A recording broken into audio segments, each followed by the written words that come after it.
The Lambo doesn't change what you think. It amplifies who the person is. Money is an amplifier. It doesn't change. So I'm very fortunate. I'm very happy that I was poor for a long time, because I never would have been able to learn the lessons I've learned if I was rich. I would have never been able to take those risks. I would have never been able to be in those situations. I've been stabbed just like you. I'll show you my scar. So I would never have been able to been put through hell if I had money. So I'm very glad I was poor for a very long time. And the reason I'm the richest person on the planet is not because of the amount of money I have. It's because of all the shit that happened to me when I was poor. That's when I became top G. It's only when I became rich that people started to pay attention. So you are more wealthy than Elon Musk and Jeff Bezos. I wouldn't swap lives with them. Fucking fuck no. Like, I respect Elon. I want him to buy Twitter. Don't know why he stopped. Should have carried on. Anyway, I love them. They're great guys, whatever. I don't know them. Who cares? Point is, I wouldn't want to be them. Like, everyone wants to be me. I'm top G for a reason. I've got it all. I've got every single gift that God can give, plus all the gifts you can make yourself. And I state that without arrogance. I don't mean to be arrogant, but I am a realist. And as a realist, it would be absolutely unprofessional for me to sit here and pretend I'm not an exceptional human being. Because I am. And a lot of those things I did myself. And some of them were God-given. But the ones that weren't God-given is because I put myself through hell. I put myself through hell because I decided to throw comfort away. For 10 years of my life, I was never comfortable. Never for a second. Isn't that, they say, like, the best, like, when you're uncomfortable, it's, like, the best shape because you're, like, I don't know how to put it in words, but you're fucking weird. Men are not supposed to be comfortable. Yeah, that's what I'm trying to say, yeah. You're sitting here on Twitch. I'm comfortable, I'm not gonna lie to you. You're comfortable, right? I am. If you were born 100 years ago and it was the 1920s, you'd be in some ditch in northern France, living in the fucking mud, hoping not to get killed by a random sniper in some bullshit war you barely understand for 4 years. Then you'd come home and hope your wife hasn't been bombed. Yo! You understand? But that's the world.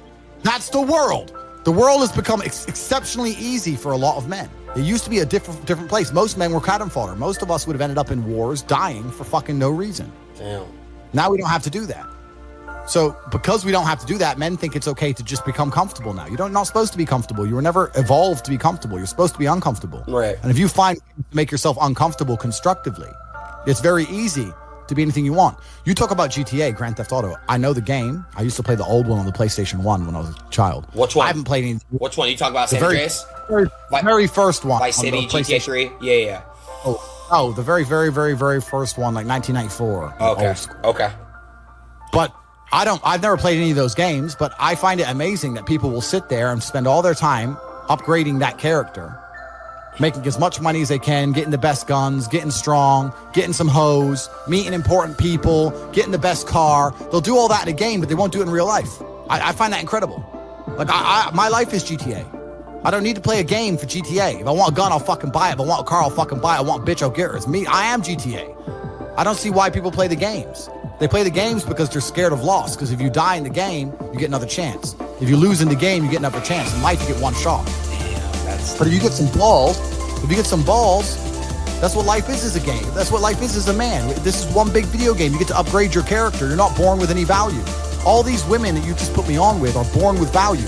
They're pretty already. They're gorgeous already. They're good looking enough. Even if they're a 5, someone's going to give a shit they exist because someone wants to fuck them. As a man, if you don't make yourself valuable, you have no value. You have to get up and do it. Just like a video game, you start with fucking 0. You have to decide if you want to complete it. You have to upgrade your character. So I find it amazing that men are going to play video games and fuck about and waste their time instead of upgrading their character. Everyone knows what to do. You know what you have to do. Right. If you had to become the most dangerous, intelligent, respectable man on the planet, you know you're supposed to go to the gym. You know you're supposed to train, learn how to fight. You know all these things. You don't do them. That's your decision. It's your prerogative. I didn't make that choice. I made the choice to do it all. I decided all. And every single man watching this can do the exact same thing.